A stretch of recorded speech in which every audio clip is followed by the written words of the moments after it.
ராசக்தி கூப்பிட்டுக்குள்ளுக்கு ஓட்டோட்டாக ஓடி வந்திருக்கின்றேன். என்ன வேண்டும் ஜாதி வேண்டும் உதிரவாளை காத்துக் கொண்டிருக்கின்றேன். அதன் பிறகு பேசுகிறார். நடனமாடி வா தேவி, நடனமாடி வா. நடுவோடு நாயகியே நடனமாடி வா.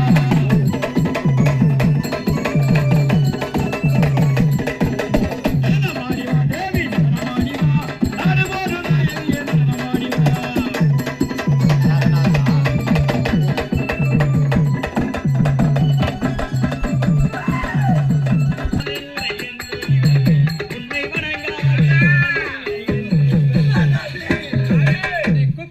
ஓட்டோட்டாக ஓடி வந்தேன். எனக்கு முதலில் அளித்தாய் மணமகனே. யாது வர வேண்டும், எப்பேர் விட்டு வர வேண்டும். எனக்கு வரமுண்டு தேவை. தங்களால் ஒரு சிறிய வேலை அவருடைய இருக்கிறது. என்னால் ஒரு சேனைகள் அனைத்திலும் மாண்டு படுத்து விட்டு நான் மன்னியின் கரத்தால். அப்படியா? ஆகையால் என் சேனைகள் அனைத்தும் மீண்டும் எனக்கு வேண்டும். மாதாவி, நீ யார்? என்னுடைய பிள்ளை அல்லவா? நான் யார்? உன்னுடைய தாய் அல்லவா? பிள்ளை கேட்டு தாய் இல்லை இருப்பினார் உன்னுடைய மாண்ட தனி அனுவருங்க. என்னால் மீண்டும் மறக்க அப்படியா? எதிர்பார்ப்பு பார்த்தேன். அவருடைய அப்பேற்பட்ட சேனைகள் அழைத்துவே மீண்டும் பெற வேண்டுமடா. இதோ என் கரத்தில் இருக்கக்கூடிய என் நாளின் அந்தத்தில் இருக்கக்கூடிய இந்த சிவசங்கனை கொண்டு அதில் உள்ள அந்த புனித நிலை திரைத்து அனைத்து மடிந்த சேனைகள் அழைத்துவே கொண்டு வருகின்றேன்.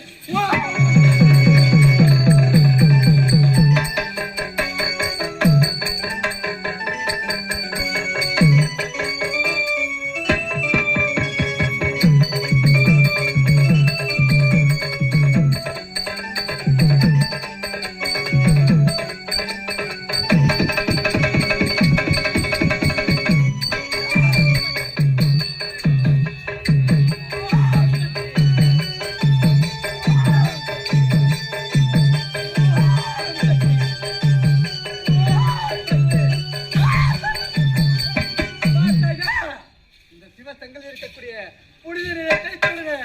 மாட்டு தடிகள் அழிவே மீண்டும் உயிர் பெற்றது.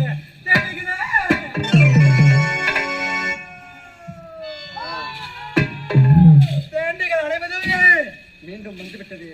இப்போதே பார், இதை கொண்டு அவர்கள் அனைவரையே காக்கிறேன்.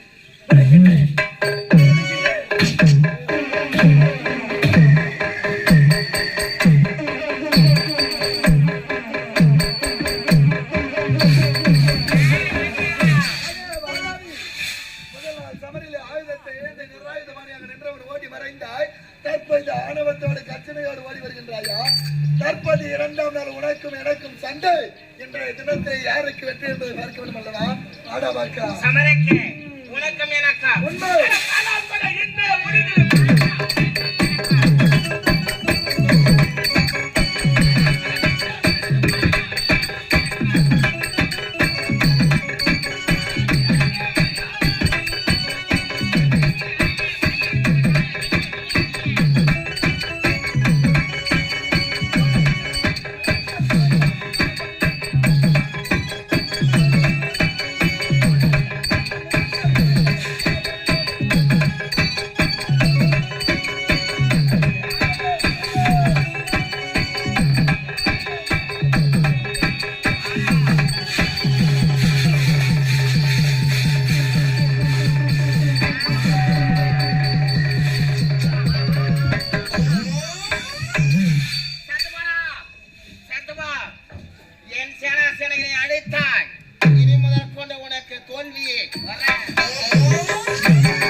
முதல் நாள் சமரில் ஏற்படுகின்ற சமயத்திலே என்னிடத்திலே தோல்வி அடைந்து ஆயுதத்தை இழந்து நிராயுத மணியாக சென்றவன் மறு தினத்திலே ஓடி வந்து வீரத்தோடு சமர் செய்து அவனுடைய கதாயுதத்தால் என்னுடைய சிரசிலே ஓங்கி அடித்து விட்டேன்.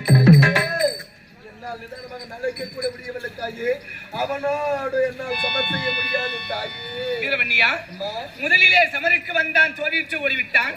இரண்டாவது சமருக்கு வந்தான், உன்னை தோற்கடித்து அவன் ஜெயித்து விட்டான். விட்டான். வென்று விட்டான் அம்மா. இறந்த படையெல்லாம் உயிரோடு வந்து விட்டது. ஆகையா எப்படி என்றே தெரியவில்லை. அதுதானே தெரியவில்லை அம்மா. அவன் ஆதிபரா சக்தியின் அவனிடத்திலே அடக்கத்தில் இருக்கின்றான். ஆகையால் அவள் கருத்திலே இருக்கக்கூடிய அந்த சங்கில் இருக்கக்கூடிய நீராகப்பட்டது இறந்த படை மீது தெளித்தால் இறந்த படை மீண்டும் உயிரோடு வந்துவிடும். அப்படி என்றால் இத்தனை நாட்கள் நாம் பாடுபட்டு அவர்களோடு சமர் செய்து எப்பேற்பட்ட சேனைகளை எல்லாம் கொன்று குவித்தோம். அவை அனைத்துமே மறுபடியும் உயிர் பெற்றுவிட்டது என்றால் இனிமேல் அவர்களை அழிக்க நம்மால் முடியவே முடியாதா தாயே? அதற்கு ஒரு வழி இருக்கின்றது. என்ன வழியம்மா? இறந்த படை மீண்டும் உயிரோடு வர வேண்டாம் என்றால் அவள் கரத்தில் இருக்கக்கூடிய சங்கினை உடைக்க வேண்டும். அந்த அன்னையனுடைய கரத்திலே சங்காகப்பட்டது இருந்தால் எத்தனை முறை அந்த படைகள் மாண்டு மடிந்தாலும் மறுபடியும் அந்த நீரை தெளிக்கின்ற சமயத்திலே மறுபடியும் உயிர் வெற்றியை வந்து கொண்டே இருப்பார். அந்த சங்கை உடைத்துவிட்டால் இறந்தவர்கள் மறுபடியும் உயிர் பெற முடியாது. அப்படி என்றால் அந்த சங்கை உடைக்கும் திறன் யாரு? உன்னுடைய மகன் இருக்கின்றார்.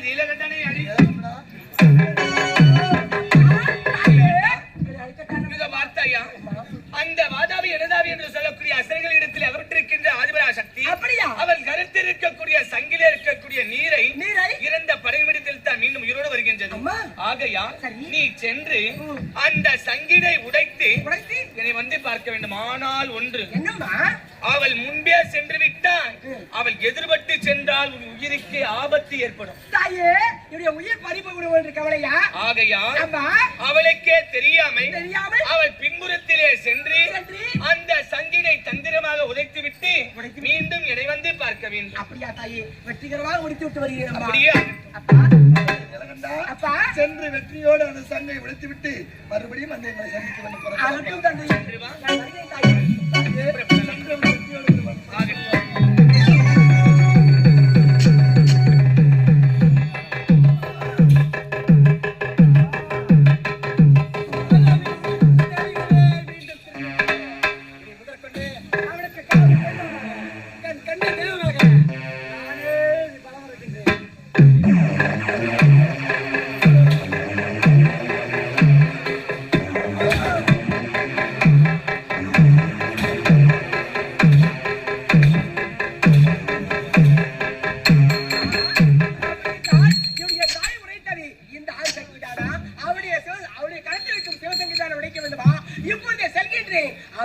பின்புறமாக சென்று அவருடைய கருத்தில் இருக்கக்கூடிய சிவசங்கை இப்பொழுது அடித்து உடைக்க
சந்தன மல்லிகையே துளி கட்டி போட்டேன் தாயடி கண்மாலரு தாலே நல்லேனோ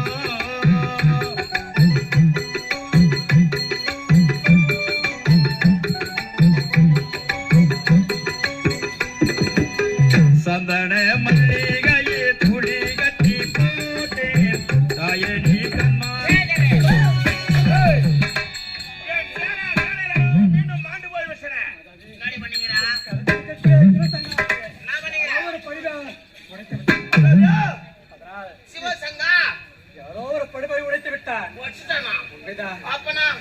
முதற்கொண்டு என்னால் உன்னை காப்பாற்ற முடியாது.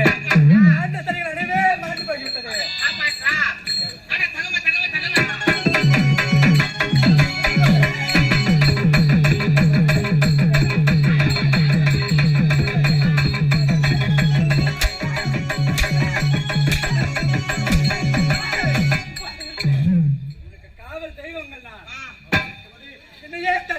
இருக்கின்றாய். வேண்டாம், என்னை விட்டு விடு. நான் எங்கேயாவது சென்று விடுகிறேன். வேலைய முகத்திலே முடிவிட வாடித்த விடு.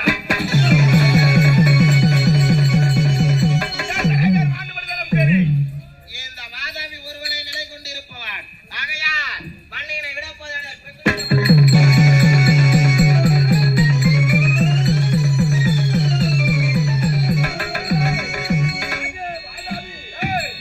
ஓடி மறைந்தாலும் உன்னை விடப்போவது கிடையாது. ஏய், ஏய், எத்தனையோ சமர் புரிந்தோம். நீ உன்னை விடப் போவது கிடையாது. கரத்தோடு கரம், புஜத்தோடு புஜம். நீ சமர் செய்ய வேண்டும்.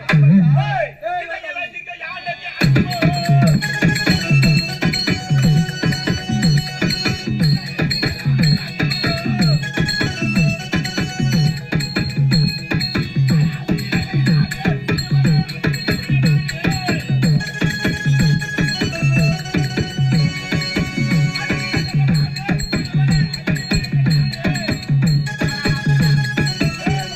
எத்தனையோ முறை அறிவுரை வரைந்து கேட்காமல் இருக்கின்றாய் அல்லவா? ஆனால் இன்றைய தினம் உன்னுடைய ஆயுட்காலம் முடிவடையும் தினம். அட விடுவிட அந்த வயலை.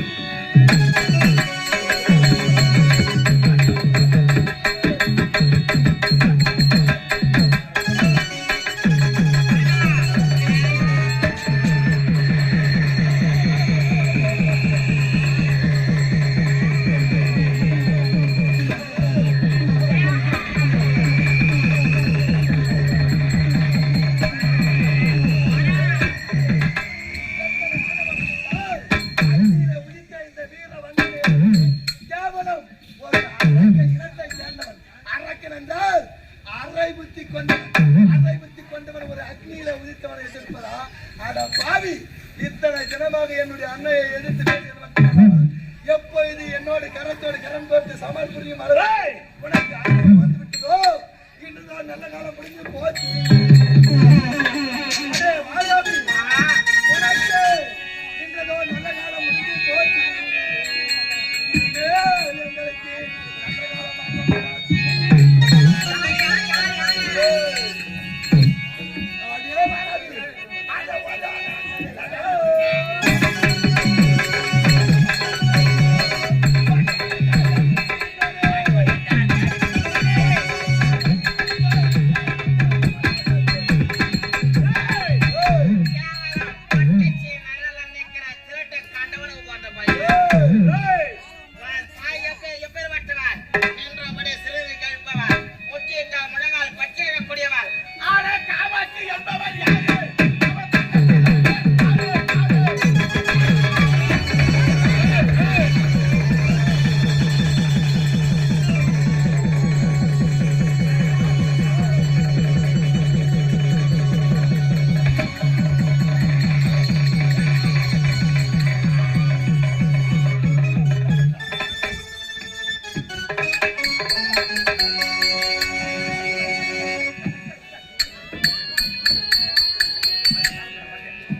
தலையணையாவே பிள்ளையும் பஞ்சிமத்தே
என்னோடு ஓடி வந்தால் என்னை விட்டு விட முன்னாலுமா அட வட்ட சிறுவனை வெள்ள பட்டாளம் வேண்டுமா